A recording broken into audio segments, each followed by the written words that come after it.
My phone buzzed right as I shut down my work computer. It was 9:42 on a Thursday night, and the office was almost empty except for the cleaning guy at the far end of the hall and the hum of the vending machine near the elevators. I was tired enough that my eyes felt dry, and all I wanted was to get home, take off my shoes, and sit on the couch without speaking for 10 minutes. Then Claire's name lit up my screen. Going out with the girls for a bit. Don't wait up. Love you. I stared at the message longer than I should have.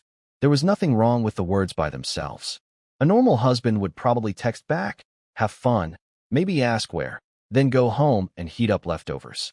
But something about it landed wrong. Too smooth. Too light. Like she had typed it earlier and waited for the right moment to send it. I stood there in my office with my laptop halfway inside my bag, reading it again. The girls. Don't wait up. Love you. Claire hadn't said, love you, like that in weeks. Not in a bad way, exactly. More like she had been saying it as a habit, tossed over her shoulder while walking out of the room or ending a call fast. Lately, she was always half somewhere else. At home, but not really home. Sitting across from me at dinner, but looking down at her phone. Laughing at messages, then turning the screen face down when I walked by. I had noticed. Of course I had noticed. For months, I had been trying not to become that guy. The suspicious husband. The one checking times, asking questions, reading meaning into every little thing. So I gave her space. I told myself work was stressful. I told myself marriages had slow seasons. I told myself grown people were allowed to be tired. But that text made all those excuses feel thin. I typed back, where are you going? 3 dots appeared, disappeared, then appeared again. Not sure yet. Maybe downtown. Rachel's deciding. That was when the feeling in my stomach changed. Rachel was not deciding anything downtown. Rachel was in Chicago for a work conference. She had posted a picture that afternoon from some hotel lobby with a badge around her neck and a coffee in her hand. I knew because Claire had shown it to me at breakfast and said, she looks exhausted already. I didn't answer Claire right away. I just stood there, thumb hovering over the keyboard, while the office lights clicked off in the conference room across the hall. Maybe plans changed. Maybe Rachel flew back early. Maybe I was tired and making something out of nothing. I opened Instagram anyway. Rachel's story was still there. 12 minutes old. A blurry video of a room full of people at some company dinner. Chicago tagged right at the top. I checked Jessica next, because Jessica posted everything. If she was out, there would be proof before the appetizer even hit the table. Her latest post was from an hour ago. Family dinner at her parents' house. Her dad was standing over a grill in the backyard, wearing a ridiculous apron. Jessica had written, Thursday tradition. No excuses.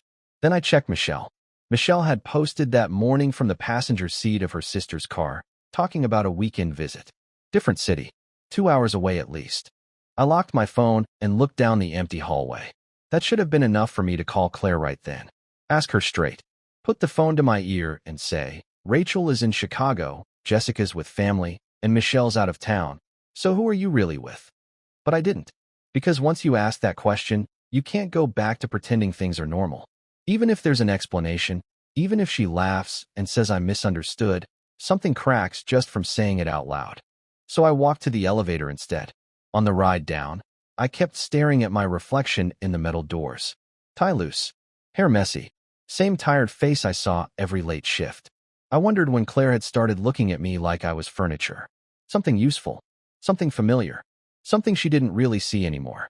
The doors opened to the parking garage, and my phone buzzed again. For a second, I thought it was Claire. It wasn't. It was Alex. Alex and I had been friends since college. The kind of friend who could disappear for 3 months and then text you like you had lunch yesterday. He worked downtown, bounced between clients, and somehow knew everyone. His message was short. Hey man, weird question. Is Claire downtown tonight? My hand tightened around the phone. I stood beside my car and read it twice before answering. Why? He replied almost instantly. I'm outside Carmelo's. Saw a woman who looked exactly like her walk in with some guy. Didn't want to say anything if I was wrong. The garage seemed quieter than before. Carmelo's was not a casual girl's spot. It was the kind of place people went when they wanted the night to feel planned. White tablecloths, low lighting, overpriced pasta, valet out front. Claire and I had gone there for our 5th anniversary. She had worn the blue dress. My fingers felt stiff as I called Alex. He picked up on the second ring. Mark? What did you see? He was quiet for half a beat. I don't want to start anything. Alex. He sighed. Okay. I was walking past Carmelo's. I had a client dinner down the block. I saw a woman get out of a black car with a guy. Younger guy. Suit. Dark hair. He put his hand on her back when they went in. I closed my eyes. What was she wearing? Another pause. Blue dress, he said. The fitted one. I only noticed because I remember Claire wearing it to that holiday thing a couple years ago. I could be wrong, man, but it looked like her. I didn't say anything. Alex lowered his voice. Do you want me to go inside and check? No, I said too fast. Don't do that. You sure? Yeah, just stay where you are for a minute. I ended the call and stood beside my car with the keys in my hand. There are moments where your life splits quietly. No big sound. No warning sign. Just 1 second where you can still choose to go home, make a sandwich, pretend the text was normal, and another second where you know you're going to turn the key and drive straight toward the thing you're afraid to see. I got in the car. Claire still hadn't answered my question with anything real. Rachel was in Chicago. Jessica was with her family. Michelle was out of town. And Alex had just seen a woman in Claire's blue dress walk into Carmelo's with a man I had never heard of. I sat there for a few seconds, both hands on the steering wheel, trying to breathe like a normal person. Then I started the engine and pulled out of the garage. I don't remember the drive downtown clearly. I remember red lights taking too long. I remember gripping the steering wheel so hard my knuckles started to hurt. I remember telling myself, over and over, that I still didn't know anything for sure. That was the part one kept holding on to. Maybe Alex saw someone who looked like her. Maybe the blue dress wasn't the blue dress. Maybe she had a work dinner and didn't want to explain because she knew I would ask too many questions. Maybe Rachel's name had slipped out because Claire was distracted. The excuses got weaker with every block. By the time I turned onto Mason Street, my stomach felt tight. Carmelo's sat on the corner under warm gold lights, with 2 small trees by the entrance and a valet stand out front. The kind of place that made people lower their voices without even thinking about it. The front windows were tall, and the dining room inside glowed like everything in there was expensive and private. I parked half a block away, behind a delivery van, and just sat there. My phone was in my lap. No new messages from Claire. That somehow made it worse. If she really was out with friends, she would have sent something by then. A picture of a drink. A joke about Rachel being late. Something normal. Claire used to do that. Years ago, when we were still easy with each other, she would text me little updates from wherever she was. Not because I demanded it, because she liked sharing things with me. Now I was sitting in my car like a stranger watching her live from outside the glass. I got out before I could talk myself into leaving. The air was cool, and there were people on the sidewalk, couples mostly, walking slow after dinner. I kept my head down and moved toward the restaurant, stopping near the corner where a tall planter gave me enough cover to look inside, without standing right in front of the window. At first, I didn't see her. My eyes moved over tables, faces, candles, waiters in black shirts. A man pouring wine. A woman laughing with her hand over her mouth. A family near the back. Then I saw the blue dress.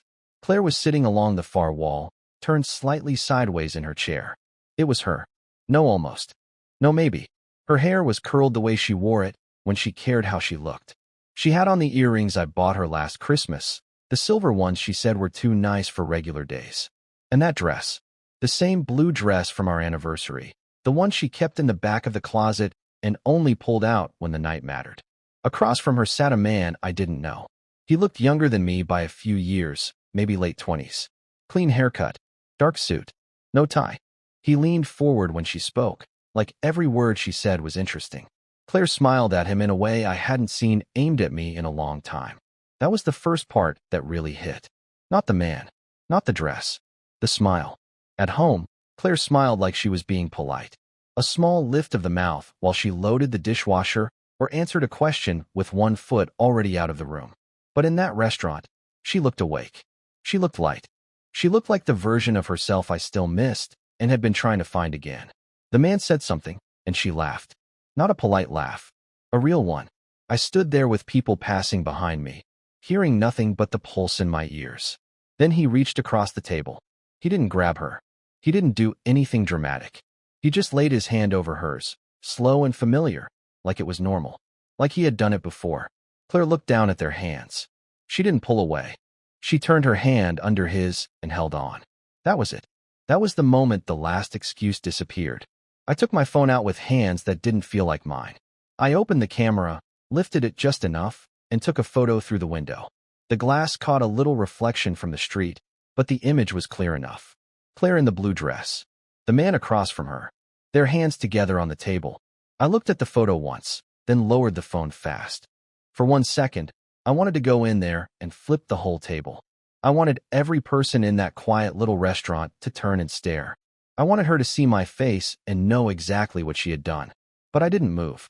Because somewhere under all that heat in my chest, another thought came in cold and clear. She had not just lied to me. She had used Rachel, Jessica, and Michelle like props. She had put their names between us, probably thinking I would never check. She had counted on my trust in them to protect whatever she was doing in there. I walked back to my car. My legs felt unsteady, but I made it to the driver's seat and shut the door. For a few seconds I just sat in the dark, breathing through my nose, trying not to fall apart. Then I opened my contacts and called Rachel.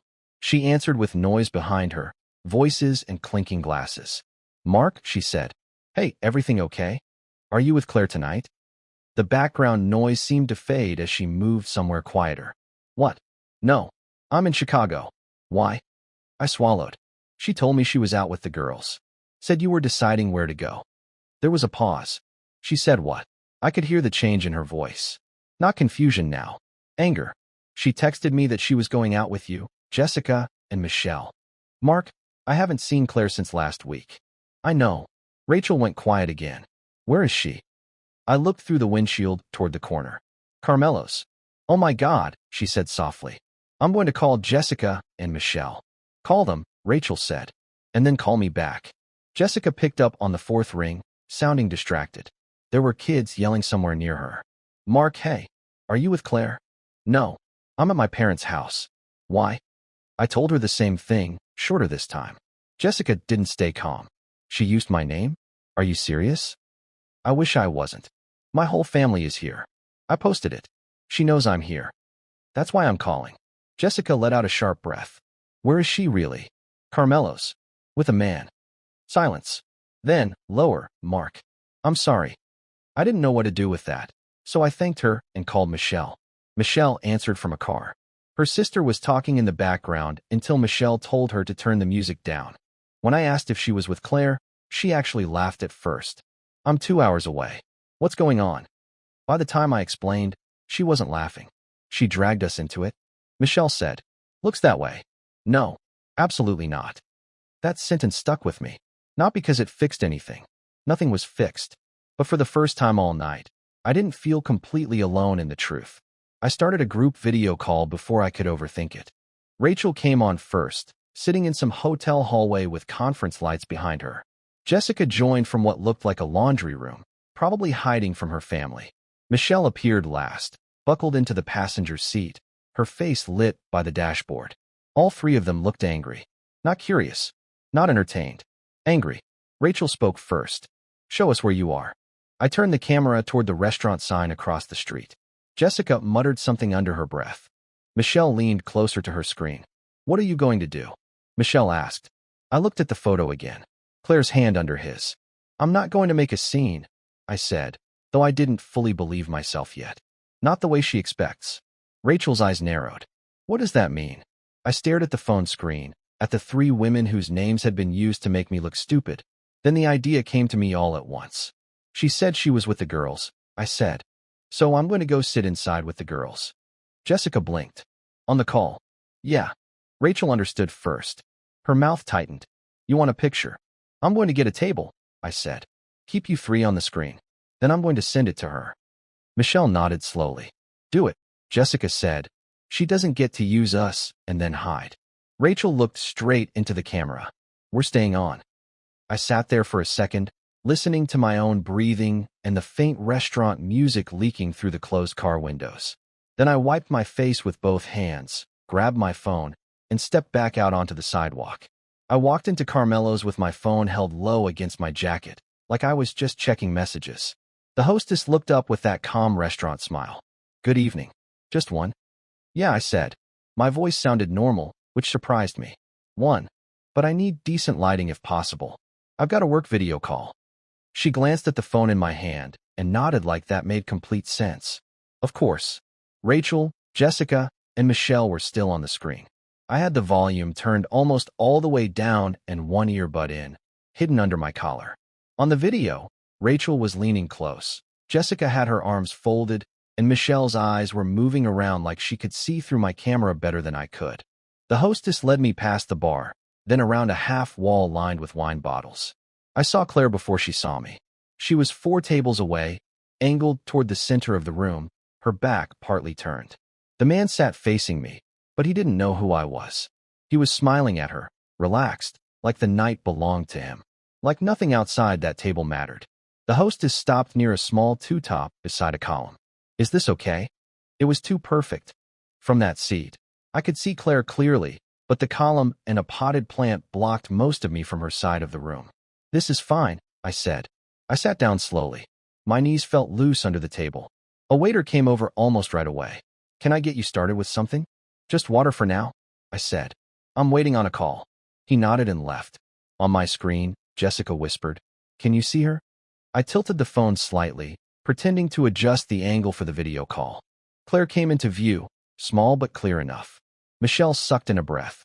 That's her. Rachel didn't say anything for a second. Then she said, That dress. I looked down at the table, because if I kept staring at Claire I was going to get up too soon. The restaurant was warm and quiet, the kind of quiet filled with silverware, soft music, and people trying to sound relaxed. A candle flickered in a little glass holder in front of me. I remember thinking how strange it was that a place could feel so normal while my whole life was sitting 4 tables away, laughing with another man. I heard Claire before I looked again. She laughed, low and easy. The man leaned back, pleased with himself. Then he said something I couldn't make out and reached across the table again. This time, he didn't just touch her hand. He brushed his thumb across her wrist. Claire looked around once, quick. Not guilty enough to stop, just careful enough to check. Then she smiled at him and leaned closer. That did something to me. It was worse inside the restaurant than it had been outside. Through the window, it had felt like proof. From the table, close enough to hear pieces of her voice, it felt personal in a way I wasn't ready for. She was right there. My wife. Wearing the earrings I bought her. Sitting under soft lights with a man from a part of her life she had locked me out of. Rachel's voice came through my earbud. Mark. Breathe. I didn't realize I had stopped. I picked up my glass of water and took a sip, mostly to give my hands something to do. Jessica said, You don't have to do this if it's too much. No, I said quietly. I'm doing it. A couple at the next table glanced over, so I lowered my voice even more. The waiter returned with water and asked if I needed more time. I told him yes. He smiled and walked off. I waited until Claire looked down at her menu and the man glanced toward the bar. Then I lifted my phone, turned the front camera toward me, and angled it so Rachel, Jessica, and Michelle filled the screen. All 3 of them were visible. Rachel in her hotel hallway, Jessica in the laundry room, Michelle in her sister's car. My face was in the corner reflection, pale and stiff. Ready? I whispered. Rachel said, Do it. I opened the camera app with the video call minimized, held the phone at arm's length, and took the picture. Me at a table inside Carmelo's, with all 3 of Claire's actual friends staring from the screen. Then I opened Claire's text thread. Her last message was still sitting there. Not sure yet. Maybe downtown. Rachel's deciding. I attached the photo. For a few seconds, I couldn't type. My thumb hovered over the keyboard while my chest tightened and loosened like something inside me was trying to break out. Then I wrote, The girls wanted company. Don't wait up. Recognize them. I read it once. Sent it. The message delivered immediately. I set the phone face up on the table, screen still on, video call still running. For about 10 seconds, nothing happened. Claire kept talking. She lifted her wine glass, took a small sip, then set it down. The man said something. She smiled again. Then her phone lit up beside her plate. She glanced at it casually. I watched her face change. It didn't happen all at once. First, her smile stayed there, but her eyes stopped moving. Then the smile faded. Then her shoulders went still. She picked up the phone with both hands and leaned closer to the screen. The man noticed. He said something. Claire didn't answer. She looked at the photo, then at the message, then back at the photo. On my screen, Jessica whispered. She saw it. Rachel said nothing. Michelle's mouth was pressed into a hard line. Claire's head lifted slowly. She looked across the restaurant, not finding me yet, just scanning with panic starting to show through. The man reached for her arm, and she pulled away without even looking at him. My phone buzzed. Mark. Then again. Please let me explain. Then again. Where are you? The call came a second later. I let it ring. Claire looked around harder now. Her face had gone pale. The man leaned across the table, speaking faster. He looked confused at first, then worried.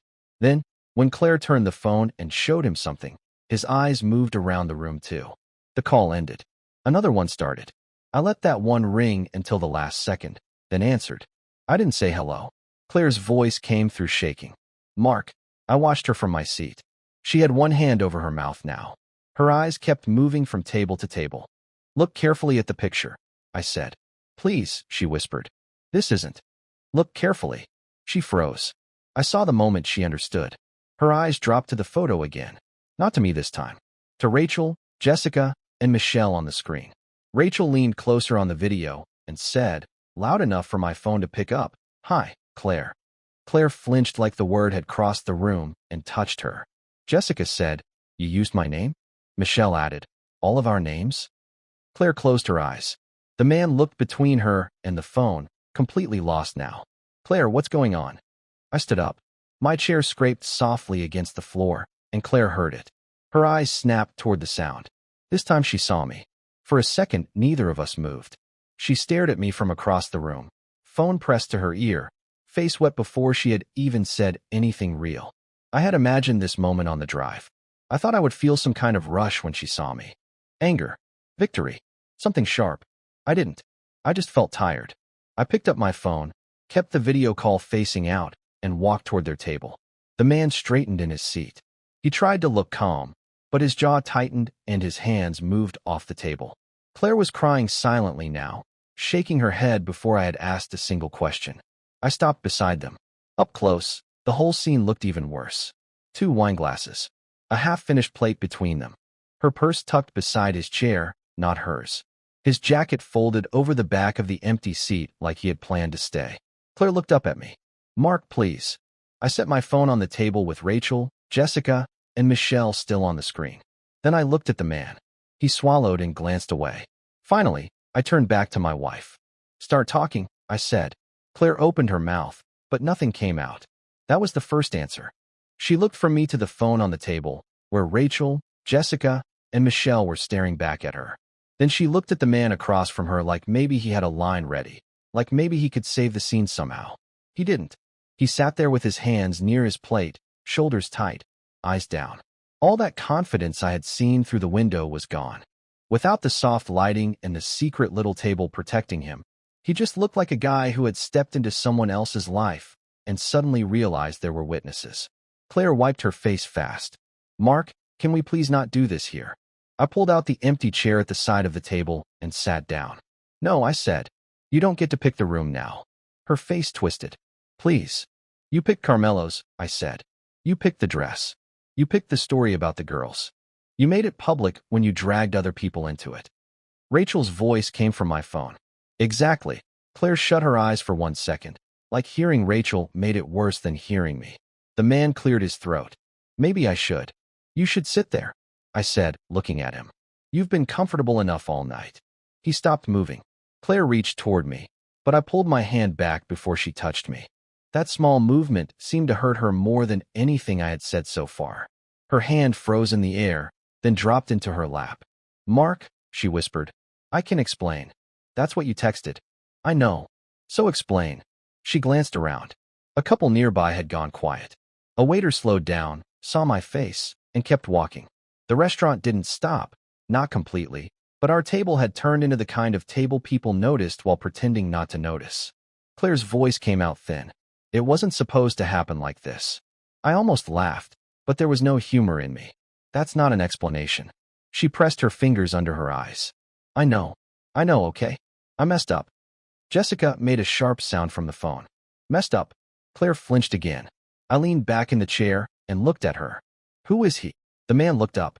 Claire hesitated. Who is he? I asked again. She swallowed. David. I turned to him. David from where? He looked at Claire first, which told me enough. Work, she said quietly. That word landed heavy because it filled in so many gaps at once. The late meetings, the new projects, the nights she came home smelling like restaurant air and said the team got pulled into something last minute. The way her phone started living face down. The way she took calls in the laundry room with the door half closed. I nodded once, slowly. How long? Claire shook her head. Mark, can we please go home and talk? How long? She covered her mouth. David stared at the table. How long, Claire? Her shoulders started shaking. 3 months. Nobody spoke. Even the noise around us seemed to pull back for a second. 3 months. Not one strange night. Not one bad decision after too much wine. Not one secret message that went too far and got stopped before it became real. 3 months of leaving our house with a different face on. 3 months of sitting beside me on the couch while this man's name was hidden in her phone. 3 months of letting me ask if everything was okay and saying she was just tired. I looked at the half-finished wine in front of her. 3 months, I said. Claire nodded, crying harder now. I'm sorry. I stared at her. You planned tonight. She didn't answer. You told me you were with Rachel, Jessica, and Michelle. Rachel is in Chicago. Jessica is with her family. Michelle is 2 hours away. You knew that. Claire's lips parted. You didn't just panic and make up a name, I said. You built a whole night around people I trusted. Rachel said. And people who trusted you, Claire. Claire turned toward the phone. Rachel, I'm sorry. I didn't think. You didn't think we'd find out, Rachel said. Michelle leaned close to her camera. You made us part of it without asking. That's disgusting. Claire looked like she wanted to disappear under the table. Michelle, please. Jessica cut in. No, do not please us. Mark called me while I was at my parents' house asking if I was with his wife. Do you understand how humiliating that is? For him? For all of us? Claire pressed both hands to her face. I let them speak because they deserved that much. Their names had been used as cover. Their friendships had been turned into scenery for a lie. David shifted in his chair again. I didn't know she used them. I looked at him. He stopped. But you knew she was married, I said. His jaw flexed. She told me things were complicated. They weren't complicated when I put my ring on this morning. Claire sobbed once, hard. Mark, stop. No, I said. You don't get to ask me to stop because the truth sounds bad out loud. She lowered her hands. Her mascara had smeared under one eye. She didn't look glamorous anymore. She looked scared and small and caught. Part of me hated that I still felt pain seeing her like that. Another part of me hated myself for caring. I ended it in my head so many times, she said. I swear I did. I kept telling myself I would stop. But you didn't. No. You got dressed. She cried harder. You came here. Yes. You held his hand. She looked down. And then you told me not to wait up. Her mouth trembled. I'm sorry. That was the worst part. I believed she was sorry. Not sorry enough before. Not sorry when she was choosing the dress. Not sorry when she stepped out of whatever car brought her here. Not sorry while she was laughing across the table. But now, with me standing there and her friends watching? Yes. Now she was sorry. It just didn't change anything. I stood. Claire reached for my sleeve. No, no, please. Mark, please don't leave like this. I gently pulled free. There isn't a good way to leave this. We can fix it, she said quickly. I'll end it. It's over. I'll quit if I have to. We'll go to counseling. I'll give you my phone. Anything. Just don't make a decision tonight. I looked at David. Is it over? He didn't answer. Claire turned on him. David. He rubbed both hands over his face. Claire. That one word said enough. She stared at him. Like even then she had expected loyalty from the man sitting across from her while her marriage collapsed. It almost made the whole thing sadder. She had risked her life with me for someone who couldn't even stand up straight when the lights came on. I picked up my phone from the table. Rachel's face softened when she looked at me. Jessica was still furious. Michelle looked like she might cry, but she held it back. I'm sorry, Rachel said to me. I nodded once. Thanks for staying. Claire looked at the phone. Please don't hate me. Rachel didn't answer right away. Then she said, You need to worry about your husband right now. Claire turned back to me. Mark, come home. Please. Just come home and talk to me. I'm not going home tonight. Her eyes widened. Where are you going? A hotel. No. And tomorrow I'm calling a lawyer. She stood so fast her chair bumped the table. The glasses rattled. Mark, please. Don't say that. I'm saying it because it's true.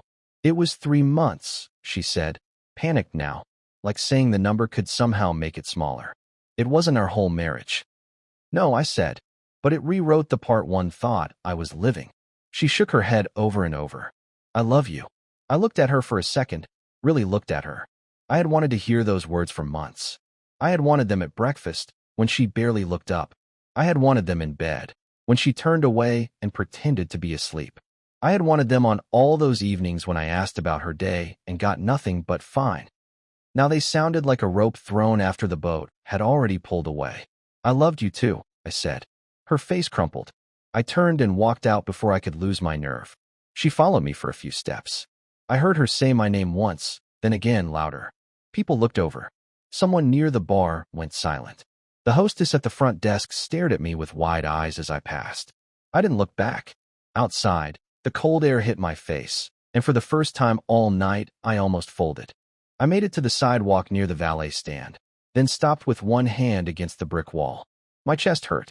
My throat felt tight. I wanted to be angry because anger was easier, cleaner, more useful. But underneath it was something heavier. It was the sound of her laughing with him. It was the blue dress. It was my own stupid hope, still twitching around even after everything I had seen. My phone buzzed in my hand. Claire. Then again. Claire. Then a text. Then another call. Rachel was still on the video screen. Mark, she said softly. I had forgotten they were there. I'm okay, I said, though my voice didn't sound okay. You don't have to be, Michelle said. Jessica wiped at her cheek. Go somewhere safe. I will. Rachel nodded. Call one of us if you need anything. I looked back at the restaurant windows. Claire was inside near the entrance now, crying with one hand over her mouth while David stood several feet behind her, useless and pale. That was the last time I saw her that night. I ended the call, walked to my car, and drove without music. I didn't go home. I couldn't. Home was full of her shoes by the door, her mug in the sink, the blanket she always pulled over her legs on the couch. Home was still pretending we were married. I checked into a hotel 20 minutes later with a shaking hand and a face the desk clerk politely ignored. In the room, I sat on the edge of the bed without turning on most of the lights. My phone kept buzzing on the nightstand. Claire calling. Claire texting. Claire saying she was sorry. Claire saying she loved me. Claire asking where I was. I didn't open any of it. For the first time in months, I wasn't guessing. I wasn't lying awake beside her, wondering why she felt so far away. I wasn't trying to convince myself I was being unfair. The truth hurt worse than the confusion, but at least it stood still. I took off my ring and set it beside the phone. Then I turned the phone off, lay back on top of the hotel comforter, and stared at the dark ceiling. My marriage was over. But the guessing was over too.